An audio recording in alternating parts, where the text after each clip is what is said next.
¿Te has preguntado alguna vez cómo los millonarios, la gente de dinero, compra mansiones, compra coches de lujo, compra empresas y sin apenas tocar su dinero, sin vender sus activos, sin vender sus acciones? ¿Cómo lo hacen? Pues es muy sencillo, porque la deuda no paga impuestos. La deuda a la que estamos acostumbrados a escuchar es que estoy endeudado, pues bendita sea la deuda.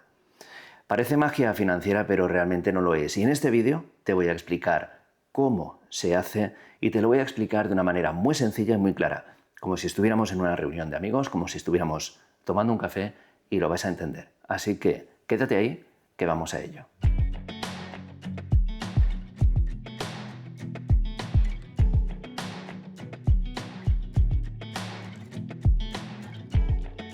Bueno, pues para ello vamos a la pizarra y he apuntado aquí 4 o 5 puntos interesantes. Te voy a explicar por qué la deuda no paga impuestos y por qué la gente de dinero, la gente, los ricos, compran y compran, cada vez tienen más patrimonio. Sin embargo, vemos que sus cuentas bancarias no bajan, al contrario, se van incrementando, que sus activos siguen siendo activos, las acciones no las venden. ¿Cómo lo hacen? Pues el principal motivo es por esto, porque la deuda no paga impuestos. ¿Y por qué? Pues aquí lo tenemos. ¿Por qué la deuda no paga impuestos? Porque no es un ingreso, sino es un dinero que cuando tú pides un préstamo o pides una hipoteca o le pides dinero a un amigo, imagínate que le pides dinero a un amigo, ese dinero tú lo tienes que devolver. No es una ganancia. Entonces el Estado eso lo asume como que no es un ingreso tuyo, no es una ganancia tuya, es un dinero que tú vas a tener que devolver. Por lo tanto, como tienes que devolverlo y no es un ingreso, tú no vas a tener que pagar ningún impuesto.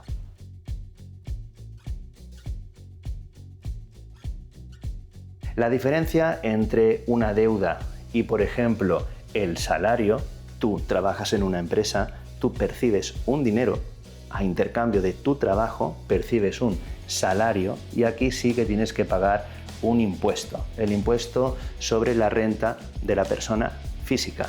Esto es un impuesto y esto sí que es un ingreso. ¿Por qué? Pues porque te da una ganancia. Entonces aquí el Estado entiende que tu salario es una ganancia para ti, para que tú dispongas de ella a cambio de tu trabajo. Una deuda no es un ingreso, una deuda tienes que devolverla. Por lo tanto, aquí tenemos que esto lo tienes que devolver y aquí tu salario, por ejemplo, es un ejemplo, es una ganancia que no tienes que devolver.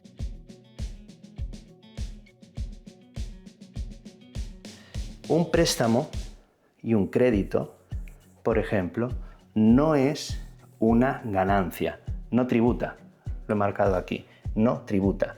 Por lo mismo, tú pides un préstamo al banco y no es una ganancia, el Estado lo entiende como que tú ese dinero no lo has ganado por nada, sino que el banco te da un dinero y tú vas a tener que devolverlo. Sí que pagarás unos intereses, pero no al Estado, le vas a pagar al banco unos intereses por haberte prestado ese dinero. Aquí nadie da nada por nada. Tú das algo y esperas algo a cambio, si no, no habría negocio, pero hay un trueque. El banco te da dinero y tú por ese dinero tienes que devolverlo en un plazo determinado y además pagas unos intereses. Y con un crédito ocurre exactamente lo mismo. Tú pides un crédito y vas a tener que devolverlo también y vas a tener que pagar unos intereses, pero no tributa.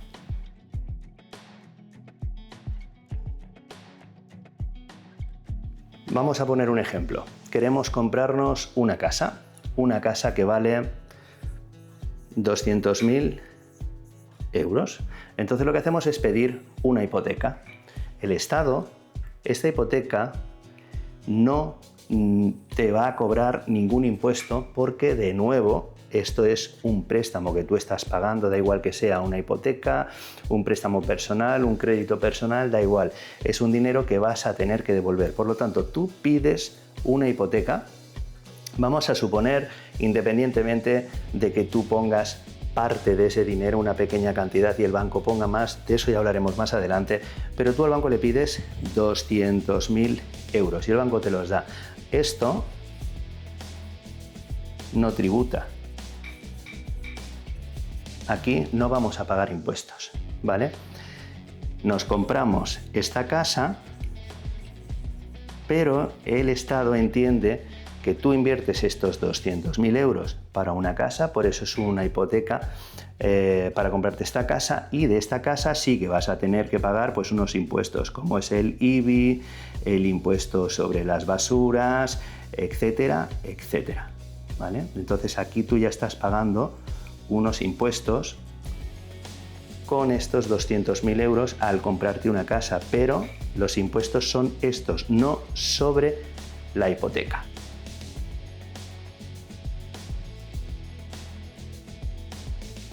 Otra cosa es que te compres una casa por 200.000 euros, pasan 15 años y resulta que esta casa ahora, su valor pues de 200.000 euros ha pasado a 230.000 euros. ¿Vale? Bien. El Estado te va a aplicar un impuesto sobre los 30.000 euros, no sobre los 200.000. Esto es la plusvalía. ¿Vale? De aquí, aparte de notarios, gastos notariales, etcétera, etcétera, el impuesto, hay muchos impuestos, pero bueno, para no complicarlo mucho, de estos 200.000 tú lo vendes en 230.000 y el Estado te va a aplicar el impuesto sobre estos 30.000, no sobre los 200.000 que pediste al principio.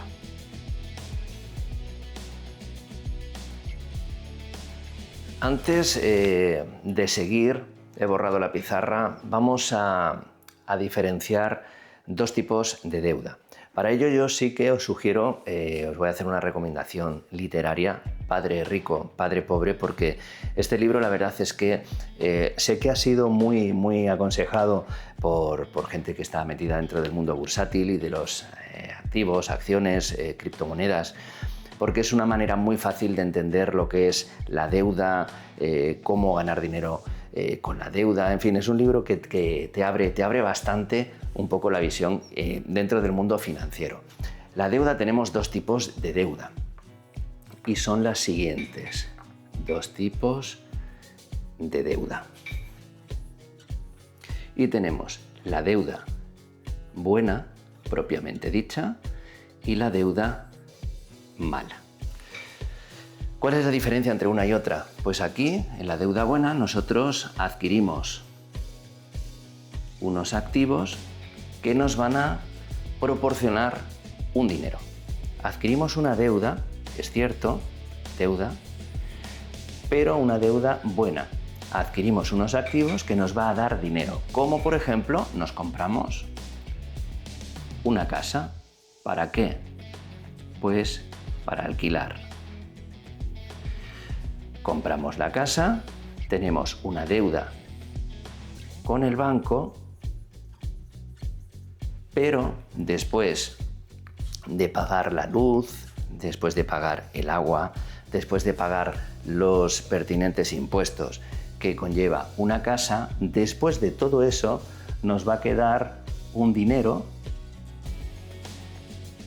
en positivo que nos va a permitir pagar mensualmente los intereses y el dinero al banco, y además nos va a permitir un ahorro. Eso sería el tipo de deuda buena. ¿Cuál sería la mala? Pues cuando, por ejemplo, adquirimos, como todos, pues nos compramos un coche. ¿Por qué es mala? Porque este coche, nada más sacarlo del concesionario, ya no hablo de un coche de segunda mano, que un coche de segunda mano evidentemente te va a costar más barato, pero con un plazo de tiempo más corto vas a tener, por norma, vas a tener más veces que acudir al mecánico, va a tener más averías, porque un coche es un coche que ya está utilizado, las piezas ya están usadas y por lo tanto vamos a tener que cambiar esas piezas. Pero vamos a suponer que nos compramos un coche nuevo, solamente por matricularlo, al cabo de unos meses, este coche ya cuesta un 25% menos del dinero que tú has pagado. Vamos a poner que ha costado pues 100.000 euros, por ejemplo, ¿vale? Pues al cabo de muy poquitos meses este coche pasa a costar 75.000. Y te estoy hablando de 2 meses, 3 meses, no te estoy hablando de mucho tiempo más. Aparte, tienes un seguro, aparte tienes que poner gasolina en el caso de que sea de combustión, a no ser que no sea eléctrico. Yo tengo, por ejemplo, un coche electrificado, un coche eléctrico, pero también tengo que invertir en cargarlo. Lo que pasa es que la diferencia de precio entre gasolina y eléctrico pues es abismal, ¿no? Pero bueno, tienes un seguro, tienes que poner combustible, tienes averías y luego las cosas que no son averías, que son el mantenimiento de neumáticos, aceite, filtro de la gasolina, etcétera, etcétera. Todo esto, después de haber desembolsado 100.000 euros, vamos perdiendo dinero poco a poco.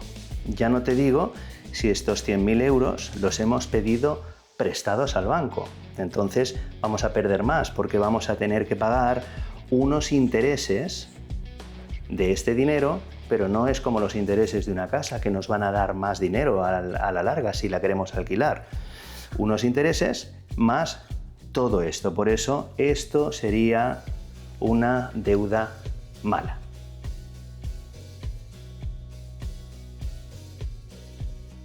Vamos a los tipos de interés, los diferentes tipos de interés. ¿Se ve bien la pizarra? Sí. Bien. Los intereses, si es un préstamo hipotecario,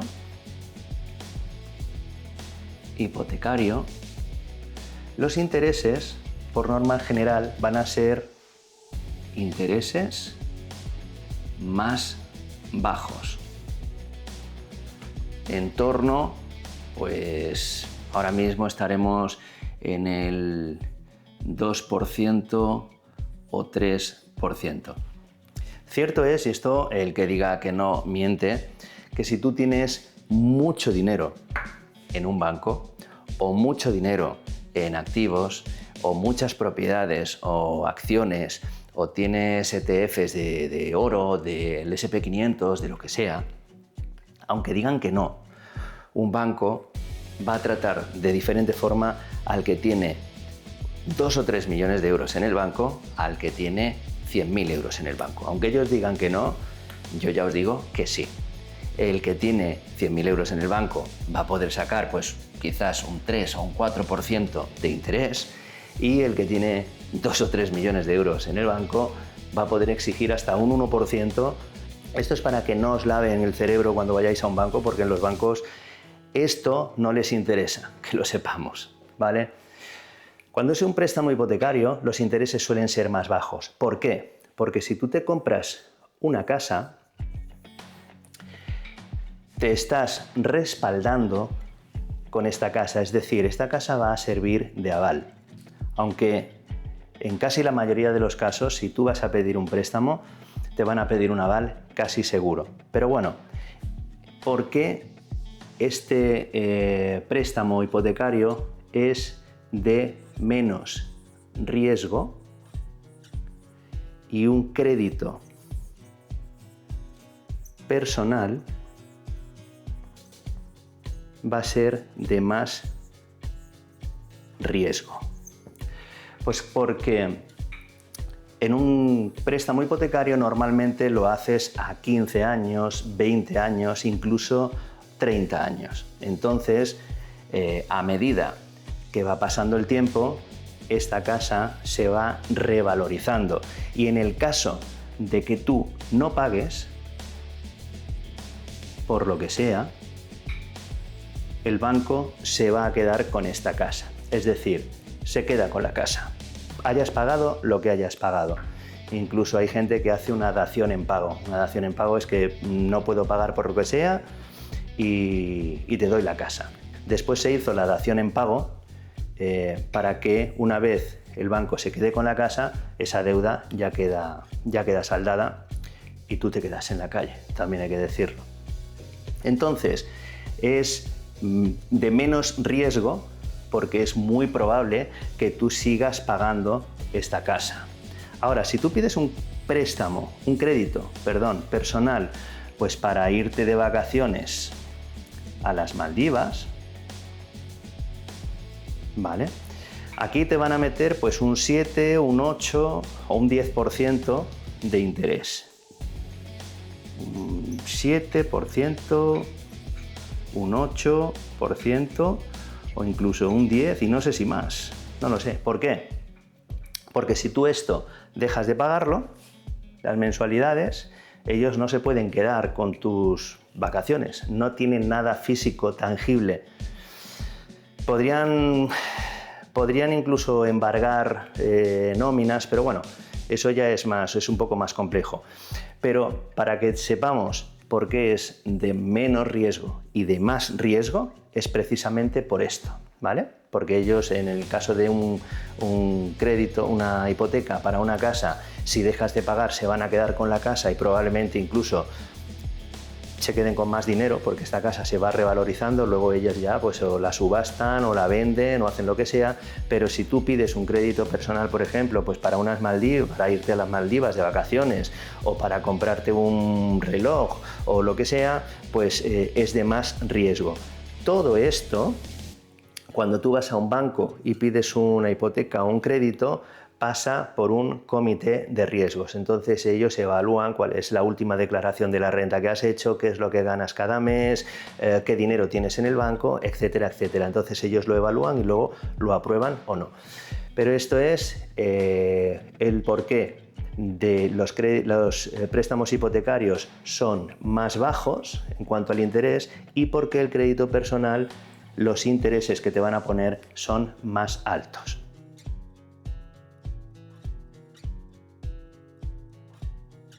Bueno, pues ahora vamos a ver cómo hace la gente con dinero, cómo hacen los millonarios y los no tan millonarios.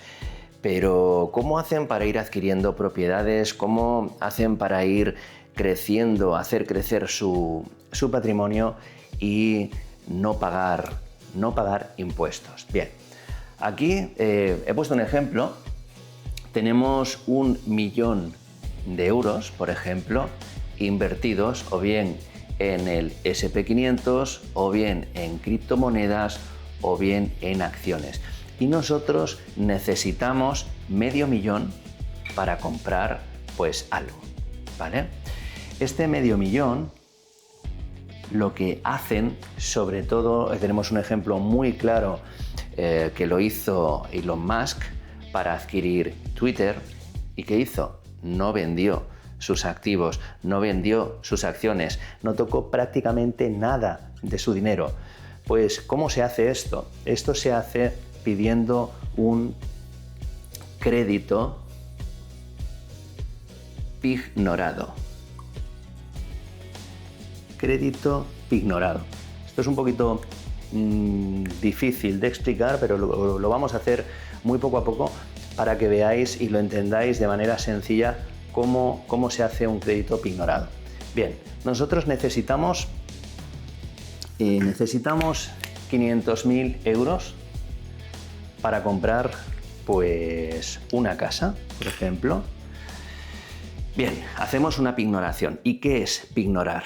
Nosotros le pedimos al banco 500.000 euros, por lo tanto, tenemos una deuda con el banco, pero hemos dicho que la deuda no paga impuestos. Y el banco nos dice, vale, el banco nos dice, ok, yo te doy ese $500.000 de euros como con el respaldo de estos activos que tenemos aquí. Ya pueden ser acciones directas, pueden ser ETFs, puede ser criptomoneda, lo que sea. Entonces, el respaldo que tiene, el aval, es que si tú no pagas esto, el banco va a atacar aquí. Pero si tú pagas, la ventaja que tú tienes es que este dinero que tú tienes aquí, mientras tú estás pagando, vamos a suponer que el banco te lo da a un 3% de interés, mientras tú estás pagando por estos 500.000 euros un 3% de interés, tus activos, tus acciones, tus criptomonedas, todo eso sigue subiendo. No has tocado nada de tu dinero y sin embargo esto sigue trabajando para ti, sigue teniendo dinero. Tú le pagas al banco un 3%. Y con estos 500.000 euros, pues tú te puedes comprar pues, una villa, por ejemplo, o lo puedes invertir. Sabéis que yo he hecho una inversión, estamos construyendo un hotel que si todo va bien, a finales del 2026, en noviembre o así, el hotel ya lo tendremos construido y ese hotel realmente me va a proporcionar a mí un ROI. Un ROI es un Return of Investment, es un retorno de la inversión de entre un 10% y voy a ser muy cauto, entre un 10% y un 15%, ¿vale? Entonces, si esta persona pide $500.000 para hacer una villa y estás ganando un dinero, tú le estás pagando un dinero al banco, el 3%, este dinero que hay aquí no lo has tocado y sigue creciendo y además todo este dinero que te proporciona o bien la villa o bien el hotel o la inversión que hayas hecho, llámalo X, esto lo puedes utilizar para lo que quieras o para meterlo aquí y que tu patrimonio siga creciendo. Pues esto es lo que la gente de dinero hace, y no solamente para invertirlo aquí, sino porque hay gente que tiene acciones, tiene criptomonedas, tiene acciones directas, tiene ETFs, tiene ETFs de oro. Entonces lo que hacen es pedir un crédito pignorado y lo utilizan pues para comprarse o bien un coche o para mantener un ritmo de vida muy alto, para irse de vacaciones, para lo que sea. Pero esto es lo que hacen los millonetis, la gente con dinero.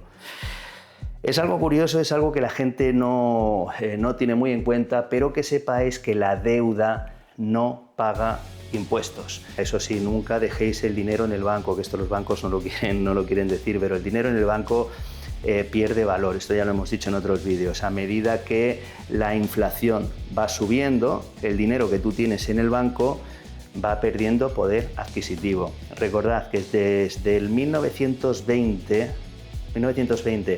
ahora al 2025 el dólar ha perdido un 99% de su poder adquisitivo. Ahí lo dejo todo. Y el euro está bajando. Ya sabéis cómo está la situación, está bajando. Por lo tanto, hoy en día invertir es una obligación. Métetelo en la cabeza. Invertir es una obligación. Espero que te haya quedado claro cómo los ricos y la gente de dinero compran, adquieren propiedades y hacen crecer su patrimonio sin tocar su dinero, y espero que sea un ejemplo y que empieces a ahorrar. Ahorrar es una obligación. Nos vemos en el próximo vídeo. Chao.